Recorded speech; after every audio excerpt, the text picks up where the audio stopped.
and she would give you her full attention. And she wore that concern for you on her face. She cared for people, and it showed by how she served them. When her grandchildren were born, she worked her schedule so that she could take time to help their mothers, to care for them. Having 6 children of her own, she knew the rigors of motherhood and how difficult it was when you had a newborn child. She also took time to make quilts for all of her grandbabies. All 16 of them. When Joe was called to the ministry and needed to return to school to fulfill his calling, she worked and supported the family while he finished his education. When his parents went in a terrible car accident, she dropped what she was doing to help nurse them to health.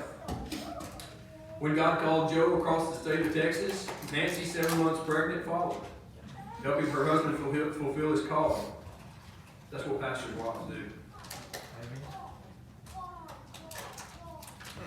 Like all of you, I have fond memories of her teaching Sunday school and vacation Bible school and making sure we were taught the Bible and having fun doing it. She enjoyed having fun. I had fond memories of her playing the piano at church, and she did a great job. I don't think she ever thought that she did, but she did a great job. But she had that self-deprecating sense of humor about her that, it was sweet. And I remember each year that she would try to lead us in Christmas programs as kids. And I remember one year in particular, when I was in that part of life where young boys start changing into young men, and my voice began to change with me. And we were practicing for a Christmas program. I remember Miss Nancy was trying to get us to learn a song, but my voice just wasn't working right. Guys, y'all can relate. No matter how I sang, it was bad. My voice was crackling, and it sounded like a dying goose. And so I remember she tried to work with me. She said, "Steve, well, maybe if you just try to sing a little bit higher, that'd work." She said, "Well, your voice is breaking. Maybe if you try lower." That was worse. Finally, she just said, with a smile on her face, "Well, you can just be my tenor." And I was awful. But she encouraged me nonetheless. Also had fond memories of seeing her and Joe holding hands later on in life and being so tender with one another. It was a sweet thing to see. That a love of 40, 50, 60 years was still so strong. But one of my favorite memories about Miss Nancy was one that it's a story she told on herself. It was one Sunday afternoon in between Sunday morning service and Sunday afternoon service. She went to go to a meeting, or she went to go visit somebody. I don't remember what happened exactly. But all I know is she said she lost track of time, and she was running late for evening service. And so she drove a little bit faster than she normally would drive. Well, the next thing she knows is there's blue and red lights flashing behind her. She never could keep a straight face telling this story because she said the police officer comes to the window and she says, and the officer says, of course, where are you going in such a hurry? And, without skipping a beat, she said, I'm late for church. And I'm the pastor's wife and I'm late for church. And she would just laugh telling that story. And because I don't remember if she got a ticket or not, but I don't think she thought that the officer believed her, whether she was actually the pastor's wife speeding headed to church. That's the worst thing that I would do the lady to do. Going to church. She was precious. But then again, she didn't raise me either.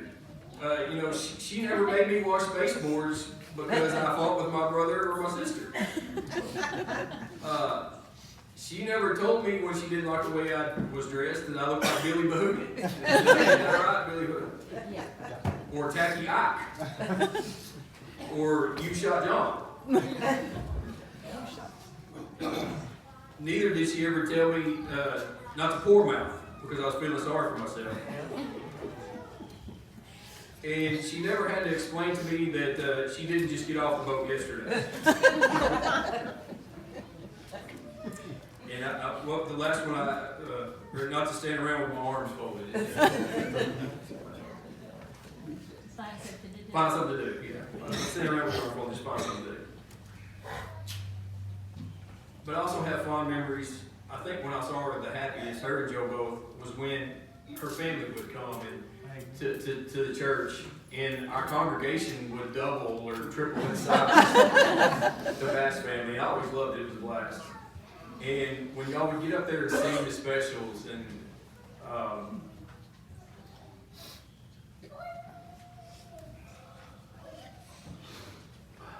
excuse me, just the smile on Joe and Nancy's face. They were grinning ear to ear. Special. When I think about Miss Nancy, I think about Galatians 5:22. That's what comes to mind. Galatians 5:22 says, "But the fruit of the Spirit is love, joy, peace, patience, kindness, goodness, faithfulness, gentleness, self-control. Against such things there is no law." Pretty much sums up the qualities of her character, doesn't it? She loved God. She loved her husband. She loved her family. She loved her friends, her neighbors, and her church family. The lady was full of joy. She always had a smile on her face. And she had a good attitude no matter what was going on. She had a peace even in the middle of the storms in her life. She had patience in those storms to wait on God, and patience when other people were going through storms of their own. Her life was marked by kindness to others, always sincerely seeking their best. She worked toward goodness, pursuing righteousness in her own life and encouraging it in the life of others. She was faithful both to her family and to her Lord as she sought to serve Him. And she had the gentleness that only comes through humility and through a humble spirit. And she mastered the self-control that only comes through a life yielded to Jesus Christ. Beloved, the fruit of the Spirit is godly character. And that's what Miss Nancy had. Godly character. Listen, that only comes through a life yielded to Jesus Christ. Amen. At a young age, she recognized her sin and her need to be both forgiven and redeemed.